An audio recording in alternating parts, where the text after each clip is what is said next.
When there's no more room in hell, the dead will walk the earth. Well, are they dead? Well, dead-ish. I'm Joe Renton with the Retro View of Dawn of the Dead from 2004.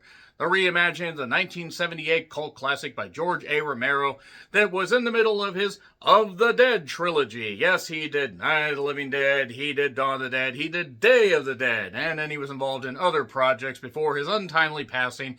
But before his untimely passing, he actually had a few issues with the possibility of reimagining his film, but ended up liking the overall presentation, even with some changes. And you know what? That's nice because you want to honor the original filmmaker, especially the man that basically gave rise to the zombie subgenre of horror. So, if you have seen the 1978 original, they pretty much take all the social commentary and chuck it out the goddamn window. They just throw it in the stump grinder, meat grinder, whatever. Take a chainsaw, motherfucking chainsaw, so come and get it. And they just go for action, gore, and a few neat little set pieces at a Crossroads mall where you won't be lonely. See you at the Crossroads where you won't be lonely. They have some people that were popular at the time are on the rise, and this was directed by Zack Slow-Mo Snyder. Yeah, the man that would go on and do 300 and be involved in projects like Sucker Punch and whatnot. And Zack Snyder, honest to God, not really a great filmmaker. I mean, the Rebel Moon movies are proof of that, and Justice League, and various other things where he just constantly uses slow-mo. I mean, Army of the Dead. Fucking Army of the Dead. They wasted Batista in that. They wasted a bunch of talented people, a bunch of beautiful women. They wasted every bit of goddamn resource that they had with that presentation. So anyway, speaking of wasting, after the opening, which to me is one of the goddamn best in horror of the last 30 or so years, things kind of hit a stumbling block and then trip over their own goddamn feet. And really, after the opening 10 minutes, there are moments in this. There are some cool moments. There are some actors that I forgot were in this. And it is a breezy hour and 40 minutes, but it never matches that opening, much like Final Destination 2 the year before. This was written by James Gunn, yes, the man that would do Guardians of the Galaxy, and is currently involved in bringing back the DCEU, or DECU, however the fuck you goddamn say it, with Superman. And man, oh man, that movie is clean up at the goddamn box office, in case you are wondering why I'm talking about Superman and you are watching this in the year 2026, 2027, or possibly on a space station with Earth totally evaporated. And greetings from the past, in case you are. So, this has Sarah Polley, who really seemed like she was on the rise to being some kind of leading lady, and I know has been involved in projects, but, you know, good on her. She plays Anna, a nurse, that basically is working a late shift, goes home with her boyfriend, wakes up the next day, a neighbor girl she interacted with is infected with a zombie virus, after there were other infections alluded to. And she bites her boyfriend, and then tipsy, tits goes up, everything goes up. Fire, disco, inferno, whole bunch of stuff going on. Camera, like, you know, just following this goddamn Toyota Corolla. Shit be fucked in Milwaukee, besides the fact it's fucking Milwaukee. Yeah, you know, Packers, woo! No, but anyway. There's no giant spider invasion, none of that. She's driving to safety, crashes her car. Ving Rhames finds her. Ving Rhames, who plays the character of Kenneth. And they go meet some other people, including Jake Weber's Michael, along with, Mekhi Phifer playing Andre. And then you have Ina Korobokina, who still looks great. My God, she looks great. She's my age. I didn't realize that. But they end up at this mall, and there are some security guys, some other people come to the mall, and then eventually we just get, you know, them realizing, hey, wait a second, we're in the safe haven, but we have to try and escape. That's kind of your lot right there. There's no stuff about consumerism, no social commentary like that. This is blood, brutality, and some beautiful women. Like, really, that's about it. Ty Burrell is in this. He is not a beautiful woman. He's a handsome guy, but nevertheless. Michael Kelly, you have the gorgeous redhead Lindy Booth, who would, a year later, be in Cry Wolf. Take a look at her in this movie. Take a look at her now. She has not aged in 21 years. Good on her. You have Jane Eastwood, and, yeah, you have a few people that you'll recognize. But, yeah, basically a plague breaks out in the Midwest, so nothing of value was lost, and there you go. I kid, of course, there are plenty of cool people in the Midwest, but let's just make fun of that. Had a $26 million budget. It would open with just over that in the U.S. and then would have a $59 million U.S. gross. So, unfortunately, would not be a runaway success, but would do pretty well and would have $102.2 million worldwide. Pretty much double, double that for today's dollars or come close to it. And yeah, Anna just wanted to go home and spend time with her boyfriend on the last day before the world went absolutely tits up. And I'm just saying right now, you get shower sex before the impending doom. I'd fold for Sarah Polley back then. I'd fold for Sarah Polley now. Who wouldn't? Look at her. She looks incredible. But, there was a nice, neat little, tease that this one paramedic might have been sick, or infected. He was laying down the goddamn, thing. You only saw his feet in the ambulance. And then, and all that. There's talk about a guy that got a bite while in a bar fight in the hospital. And the kid ends up attacking. See, this is why I hate children, because they will either get too much sugar in their system, they will cry about not getting the sugar that they want, or they'll infect you with a zombie virus. I mean, it's really only those three things. Oh, yes, and also they'll be very annoying and not clean up after themselves in theaters. But, man, you got just blood, brutality, people are attacking. You got a woman panic trying to get through the bathroom window while there's blood, on the walls, and a bloody person trying to attack them and trying to get at her to keep her in the house. I've had dates end this exact same way, by the way. Less bloodshed in this, though, but that's all I'm going to say on the matter. And the neighborhood's totally blowing up. There's some dodgy CGI in this, even for 2004, but it is what it is. And Milwaukee is fucked. Nothing of value was lost. And there was this one cool overhead shot where this car ran into this other car and exploded a gas station. That was nice. And the opening credits, are these people alive or dead? We don't know. Unfortunately, Zack Snyder's kind of brain dead as a filmmaker. And when the man comes around, that's actually kind of nice. They include that from Johnny Cash. Almost said Johnny Carson, as hilarious as that would have been. This is proof, by the way, that blondes can't drive.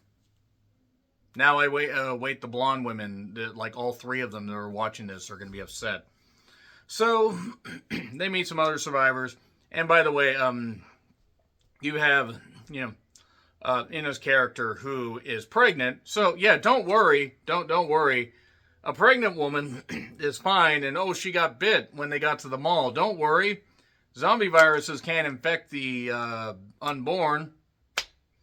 It's not like, are you telling me you won't let me feel our baby kick because you think your uterus is haunted? Not like that, Unborn. That was an actual line somebody got paid for. It's on Tubi, a movie called Unborn. I think it's called Unborn, not The Unborn. Check it out.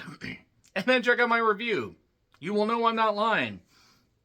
They get to the Crossroads Mall. Mekhi Phifer is an idiot in this, by the way. I mean, I'm not talking about maybe the person is an idiot. I don't know. But I'm going to protect my pregnant girlfriend as these guards attack. And somehow managed to get into this mall pretty easily. There's this one infected mall cop guy. Still more intelligent than Paul Blart Mall Cop and Mall Cop 2.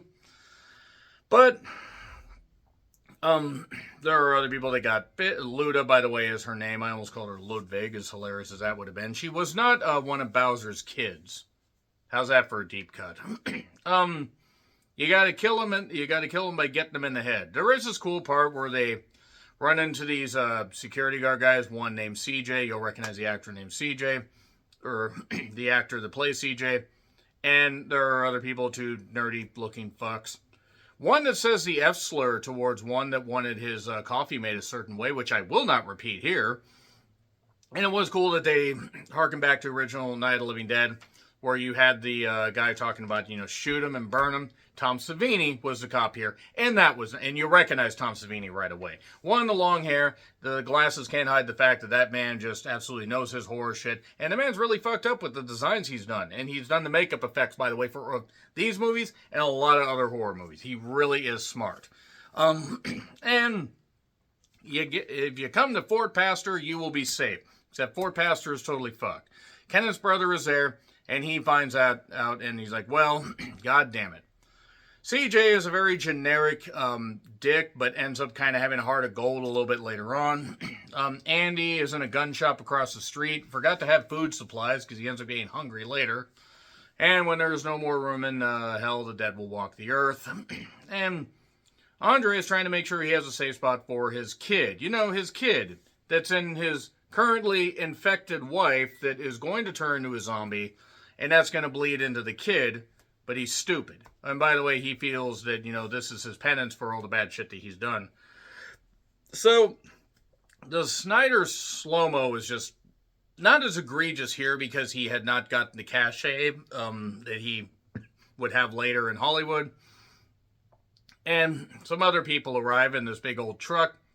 Some that are infected, like this huge lady, they had to bring in a goddamn wheelbarrow that looked like something out of a Rob Zombie movie.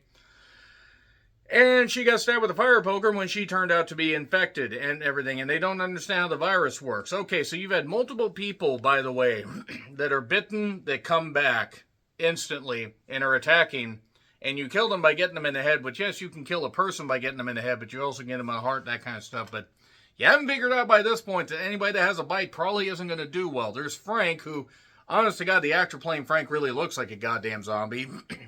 Lindy Booth, who plays his daughter Nicole, is not very happy that her dad, who's infected, got shot. But to be fair, it's better than him attacking everybody else. And these people are morons, is what I noted. And yes, you need that in a horror movie, but they're extra morons. Like, this is before James Gunn, I think, realized you need to make his character less shit.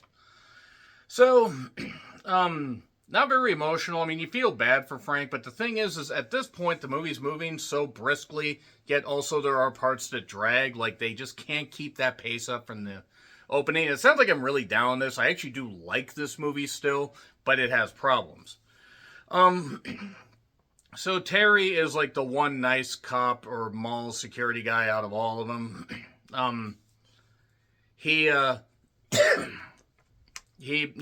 like the one guy that they can basically trust. There's Andy in the gun shop. They play chess via dry erase board. And they go down into we got Down with the Sickness, the lounge version. I forgot the singer's name, but it's a really good version while they're picking off celebrity-looking zombies like Burt Reynolds and Jay Leno and Rosie O'Donnell. I don't think they have to worry about a Burt Reynolds zombie. Anyway, moving on. So, boom, we've suddenly got we got Mekhi Phifer and his character just over here. We got Andre and Ludwig. I know Luda, but work with me here. They're over there after everybody's just doing this montage stuff, and we actually get a point where this pretty blonde is getting fucked very, very hard, like the little ahoo that they try to make the character out to be, not the actress. It still looks good, by the way. I do want to say that. But yeah, we get a zombie baby. We get we get Ludwig turning into a zombie. One character, I believe Jane Eastwood's character, shows up, shoots her, but gets shot, and then manages to shoot Mekhi Phifer. And oh my God, Mekhi Phifer is covered in blood from gunshots and holding his infant. It's just like goddamn Harlem. Oh, I'm going to hell for that, but whatever. Moving on. It's like if Boys in the Hood was like made by a sea cucumber. No emotional depth at all. So, stupid people doing stupid things. There's a dog that they find after going into the sewers to find the generators, but then they find more zombies are in the parking garage, but they can't figure out how to go up the ramp and steps yet. But then you got to burn and shoot. You got to burn and shoot. You got to burn them my way. And their idea is, oh wait, Ty Burrell's character has he has a boat. Okay, let's get to the coast and let's head for an island where zombies clearly can't be, because that's not how infection works. It's not how logic works here. Stay in the mall. Yes, they may eventually get in there. Guess what? You've got guns. You've got ammo. Yes, there's a gun shop across the street. You can take enough of them out to where you could quell the numbers. But no, don't be smart. They're going to retrofit it with aluminum siding and slots for chainsaws, motherfucking chainsaws. More on that in a minute. And propane tanks. Propane tank company must have paid handsomely for this. Oh. And you got to get food to Andy. So they use the dog because apparently zombies don't bother eating animals. I guess. The dog gets in there. But Andy says he got bitten and he's bleeding quite a bit. Nicole stupidly drives the same truck that everybody drove to get in there, over there to get the dog back because she lost her dad. She's not going to lose the dog. Now, I love animals. I'd like to be a little bit smarter about that, but then again, if you love your animal, even in a zombie apocalypse, you'll go over there. But Nicole's character is really stupid. She ends up seemingly getting offed. Andy is there when they go in the sewers, back in the sewers and stuff. And actually, they went in the tunnels earlier. This time they went in the sewers. They get up there in the streets, and apparently the zombies are just having some kind of rave or whatever, because they're just not around the manhole cover at all.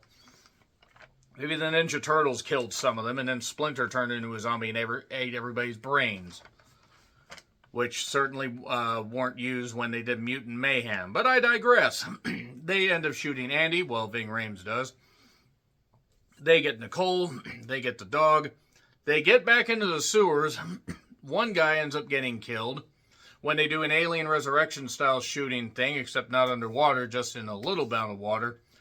CJ ends up shooting the guy so he doesn't suffer while he's getting killed. Shoots him in the head, basically. They get back up, and now the zombies are in the mall, because you had to go get your goddamn dog. You could have not worried about Andy, even though he was a really, really good shot. It wouldn't have helped you in the end. They get in the retrofitted mall bus things.